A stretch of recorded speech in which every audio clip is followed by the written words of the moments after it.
Poor little fellow is so tired he can't even eat the treat that's laying beside him. That's how you know when a pug is truly tired. Good morning, Magic Class and card collectors of all kinds. Welcome back to the channel. I hope you guys enjoyed the raw footage version of my pre-release video.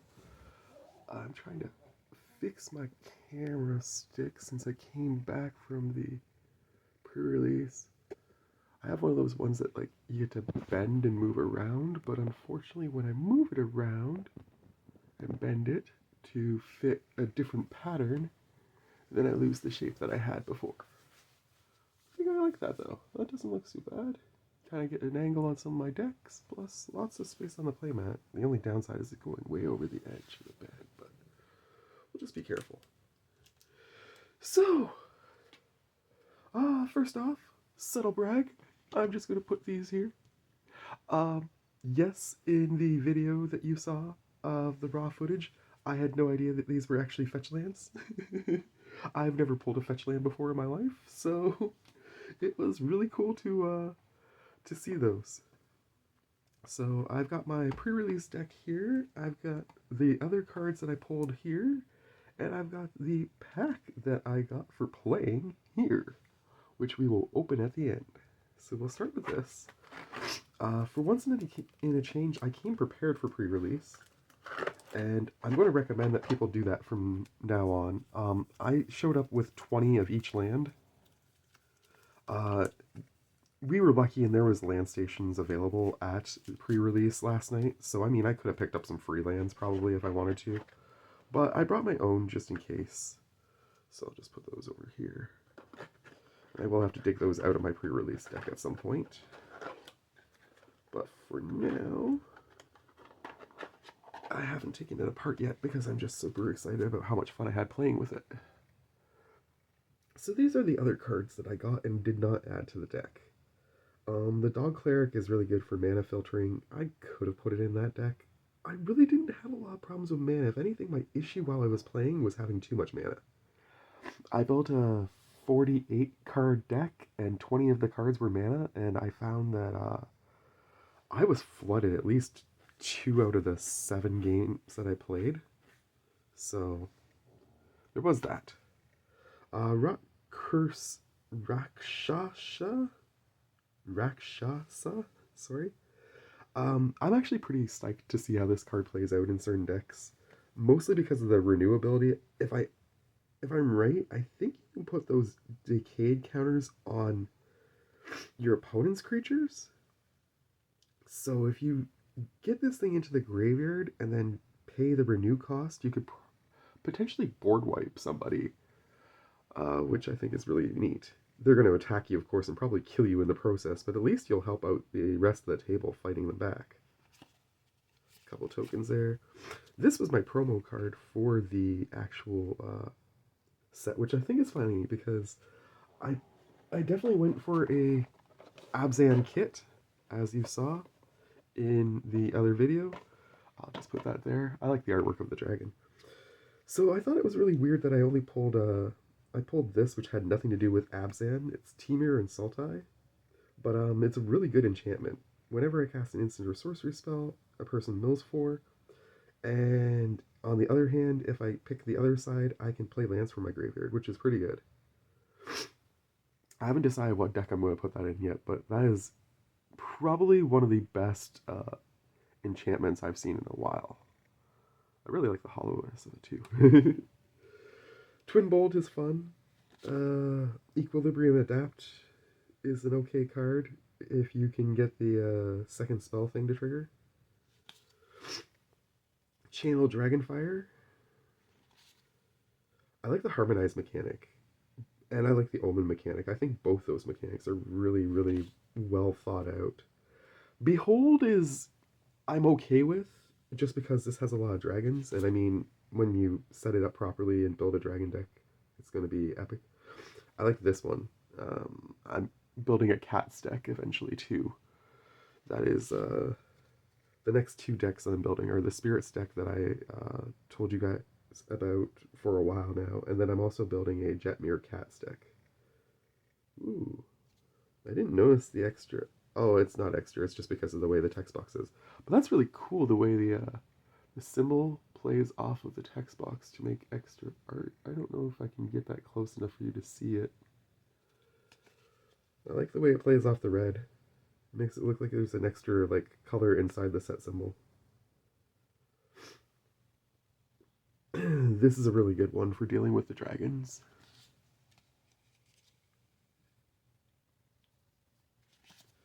I did not end up playing red last night, unfortunately. I had some really good red cards, just not enough to make it worthwhile. The same with blue. Blue had some really good stuff in here. I got a counterspell, I had the Essence Anchor, which is really nice. I like that you can create black zombie druids by tapping this thing. You have to get something to leave your graveyard, but still, that's amazing. That could be actually really good in my zombie deck. Meringue the Regent. River Regent is a pretty neat card. Draw 3 and discard for the Omen ability, or you can bring in the dragon and you get 6/7 with flying. And when this thing enters, you get to return 2 other target non-land permanents to their owner's hands. Like, that's insane. Like I said, I definitely pulled some really nice blue stuff. I got another Digger Island Dragon. If you saw my deck opening, you know that I pulled that in my collector bonus booster pack thing, the 2 sample card. So I'm happy to have an extra one because now I can put it into a different deck. I put it into my mono blue deck, which I've never shown on this channel yet, but it's a pretty spicy deck. I might debut it soon. I like this thing. You can have this creature enter as a copy of any creature on the battlefield, and then you can renew it as well. Exile this card from your graveyard, put a +1/+1 counter on target non-legendary creature you control. Each other creature you control becomes a copy of that creature until end of turn. That is an insane card. I'm not even sure what deck I'm going to put that in, but that is an insane pull for sure. We got a bunch of the Dispelling Exhale. How many copies did we get? 3 of that? I think we got 3. Yeah, 3 different copies of that, which is an awesome counterspell for sure. Especially if you're playing dragons, but even if you're not, the fact that you can counter something for, what, 2, unless they pay 2, that often ends up working out in your favor if you time it right. Now we're back into the black and white and green cards that I didn't actually play into the deck. The Dog Scout is kind of an interesting card. I like these artifact creatures. You can get basic land in, and then if you control a dragon, you put it on the battlefield instead of into your instead of on top of your deck. But yeah, I just didn't end up using them. Jade Cast Sentinel is a really good one. I like the Ape Snake. I like the artwork on the Ape Snake. And now we're getting into some spicy multicolored stuff.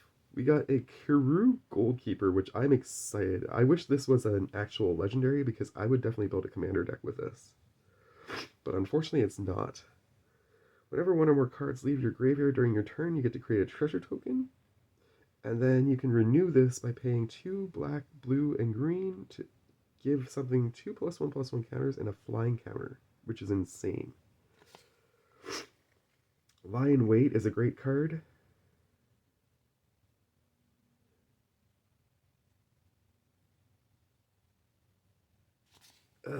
Timur Tani back is alright. Definitely helped out. I definitely got slammed by a person playing both of these cards actually the other night. Vigilance and Menace, 2 1/1 counters.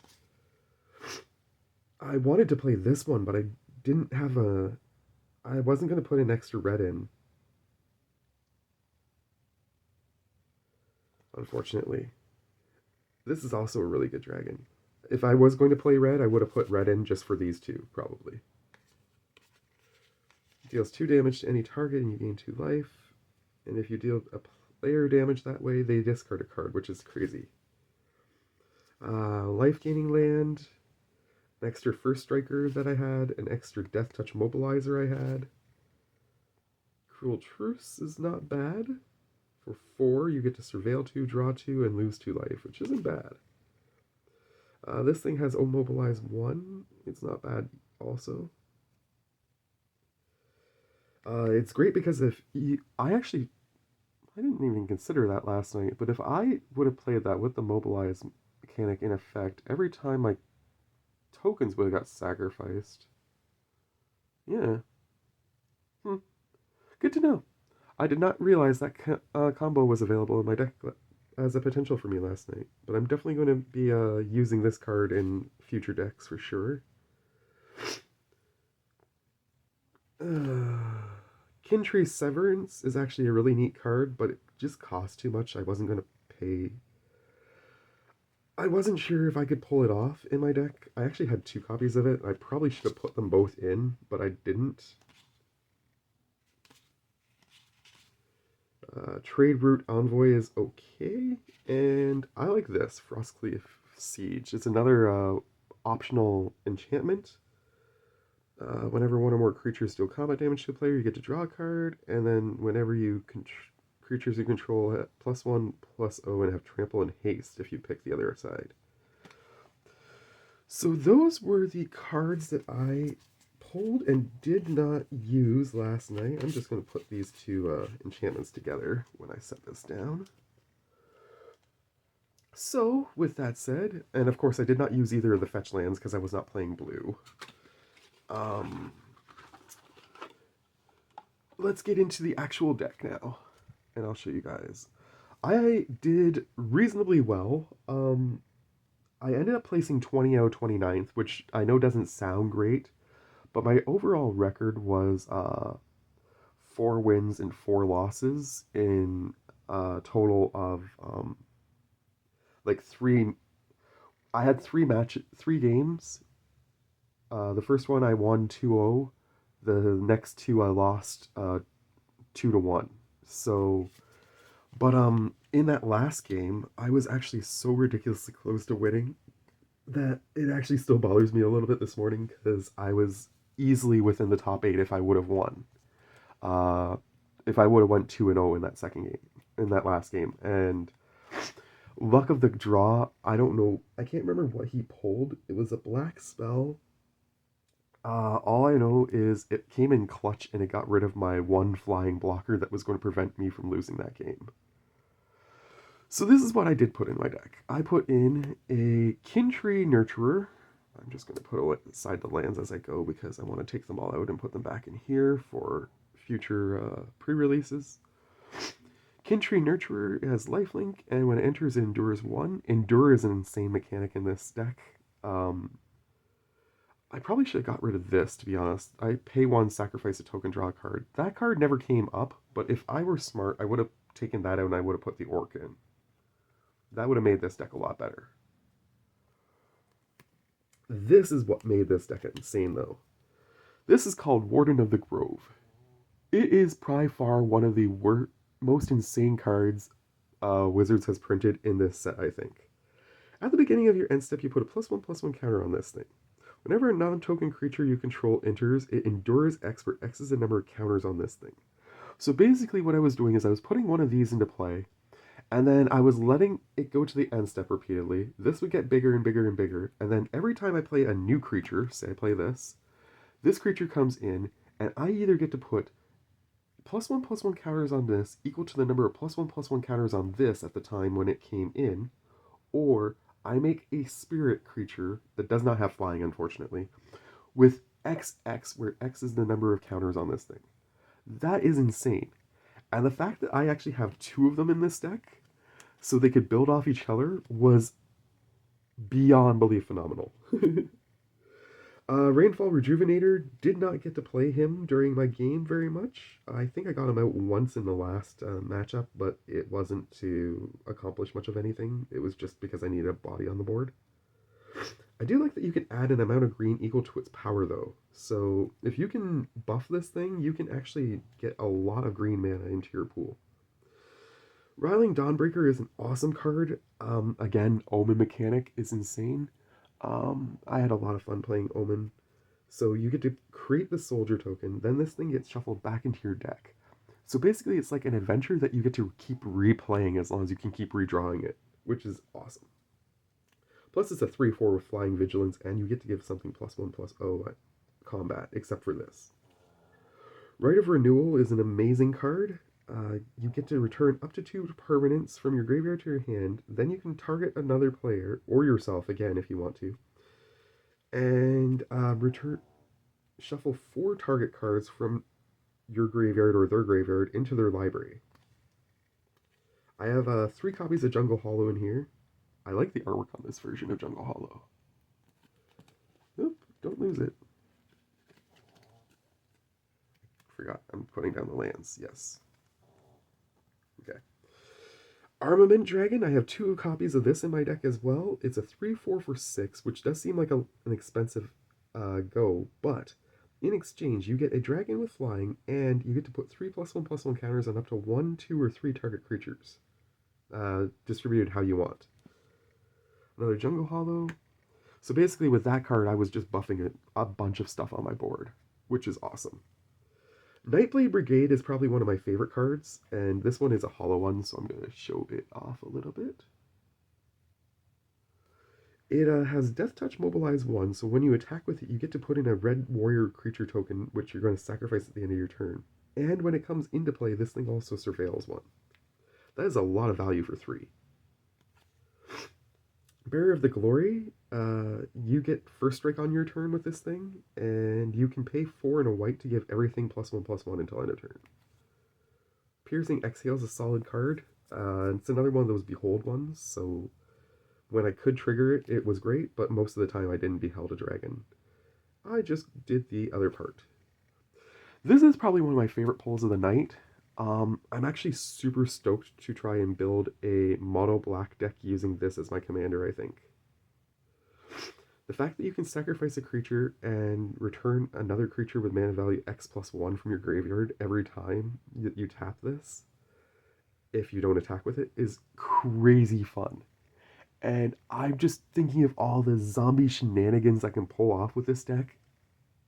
Um, So far, I've built 2 mono green decks and 1 mono blue deck. My goal is to eventually have a mono colored deck for each color except for red. Just because I'm really not much of a red player. I like red being in other decks, but it's not the thing I focus on the most part. The few decks where it's like a double color split with something else, even those decks I find that red usually takes a backseat to whatever color I've put in with it, whether that be white or green or blue. So I'm not a, or even black. Yeah, there's even a black and red deck that I have, which really seems to focus more on the black than the red. This is just another version of the same sort of enchantment that we've seen many times over, but it definitely came in clutch a few times during my match. I got a Hollow Bearer of the Glory too.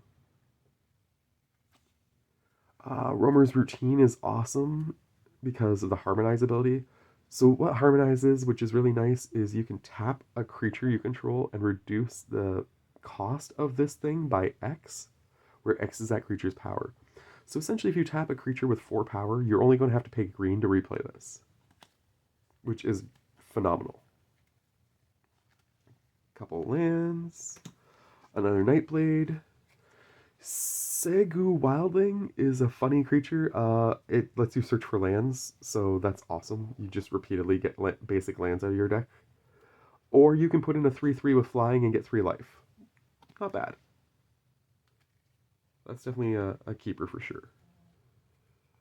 Another plains. I got a copy of Snakeskin Veil. I like the new artwork on Snakeskin Veil. The purple that's floating around in the background, I don't know whether that's catching really well or not, is actually like an energy snake or something. It's pretty cool. And I like the flavor text too. Now I wonder, will anyone come to protect you?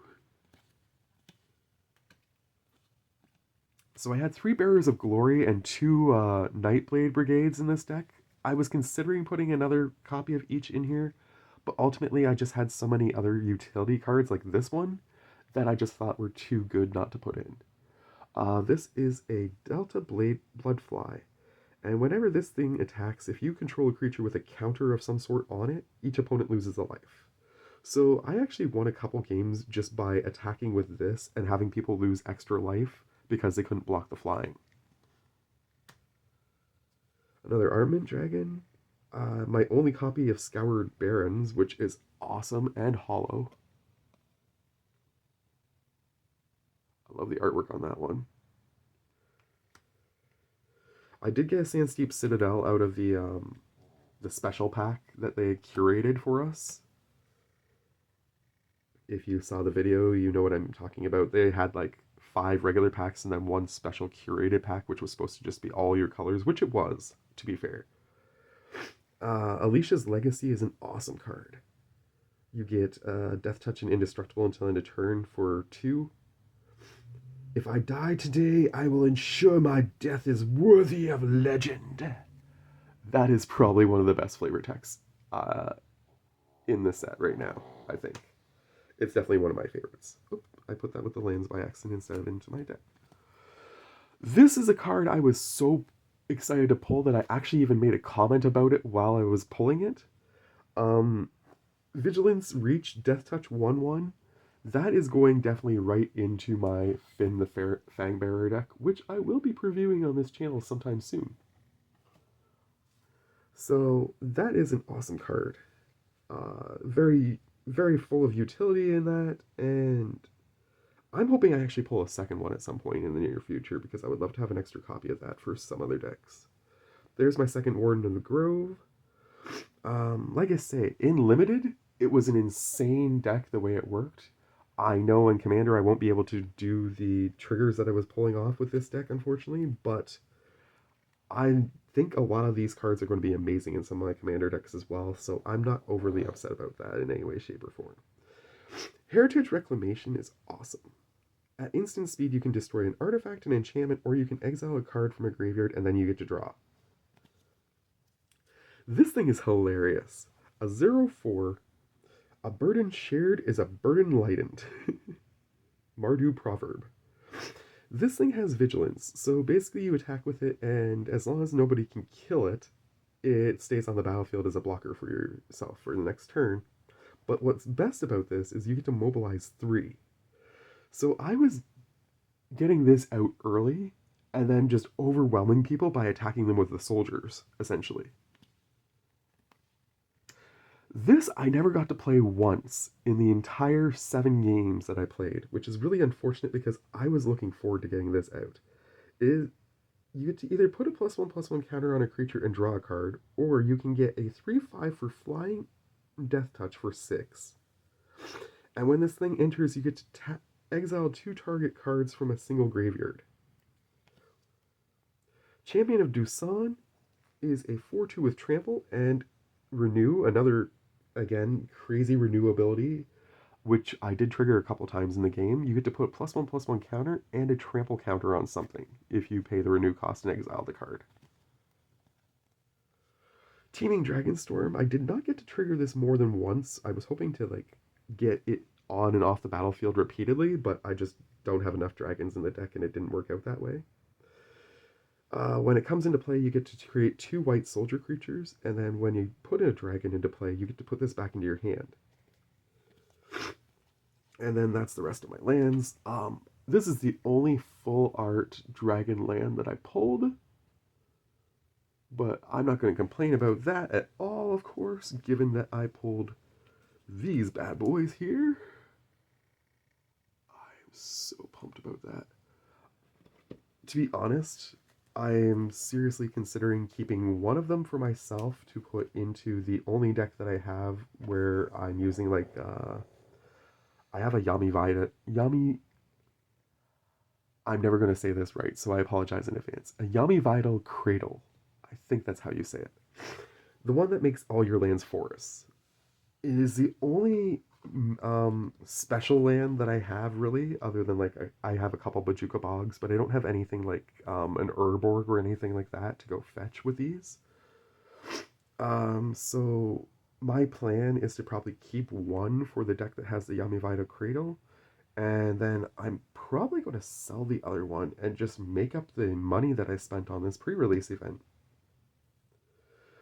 So that is my pre-release kit and my pre-release deck. I had a lot of fun at the event, and because I got 20th, I only got the entry booster pack. I wanted to open the entry booster pack with you guys on the channel though, so that is what we're going to do. So let's see what we pull out of this today.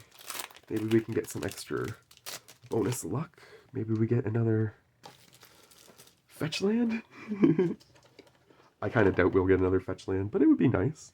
So we got a 2/2 spirit with a 1/1 spirit. Ooh, nice. Very nice. That's a very useful token for me in my upcoming spirit deck. Alright, flip. We got an undergrowth leopard. Hooray! Another kitty. Vigilance. Sacrifice this creature, destroy artifact or enchantment. Ooh, that is a very good one. Another Dagir Island Dragon. I mean, there's nothing wrong with that. That is an insanely fun card. You get to tap a target creature and draw a card. That's pretty good. And a 4/4 for flying with Ward 2 is not bad either for 6. Stormplane Detainment. Nice to have another copy of that. Rescue Leopard. I didn't need a second copy of that one, but I'm sure I'll find a home for it. Ooh, Adorned Crocodile. When this creature dies, create a 2/2 black zombie druid creature token. Pay 1 for the renew cost, exile this, put a +1/+1 counter on target creature. It's a 5/3 for 5. It's decent. Not great, but decent. The Dog Scout is okay. You get to mill 3 cards, you get to put a land from among them into your hand. It would be if you put that on the field, but I'm not going to say no to that. And if you don't get a land, you get a +1/+1 counter. Boulder-born Dragon. Flying Vigilance whenever this thing attacks, surveil 1. Ooh, nice. And it's a 3/3. I like that. I like that a lot. Gormug Night Watch. When this creature enters, look at the top 3 cards of your library. You may put one of those cards back on top of your library, put the rest in your graveyard. I mean, it's okay, but it's not super great. Effortless Master, decent.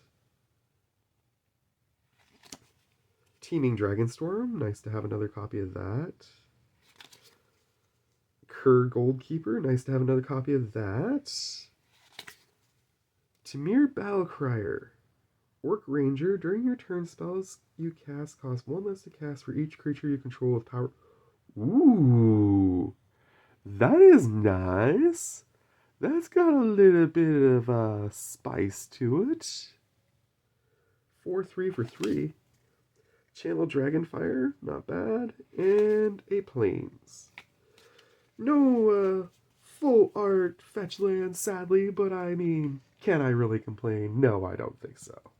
I think this has been probably one of my favorite pre-release events. It's definitely my favorite since Bloomborough. Bloomborough is probably still my favorite, but this was a lot of fun. And I would definitely encourage people to go out to a pre-release event if you still can. If you can't, I'm sorry to hear that. If you can get your hands on a pre-release kit, they're still worth buying for sure for $40 or $50, whatever they're going for. And yeah, quick shout out to Paradox TCG for having an amazing event last night. You guys rock. Check out their YouTube channel if you can. They do a lot of pack openings on it and streaming and stuff. And I'm going to leave it there. I will have a couple of our regular videos in the week. Our Dollarama Draws of Destiny. We're going to have a couple, at least one, if not 2 episodes of New Set versus Old Set. And, of course, a few episodes of Jumpstart Your Day, which we're getting close to the end of that. I still haven't decided if I'm going to buy another box of Jumpstart yet or not. Let me know in the comments what you guys think about that, and let me know in the comments what you think about all this. Alright, I've rambled on long enough. Much love to you all from me. You take care, and bye!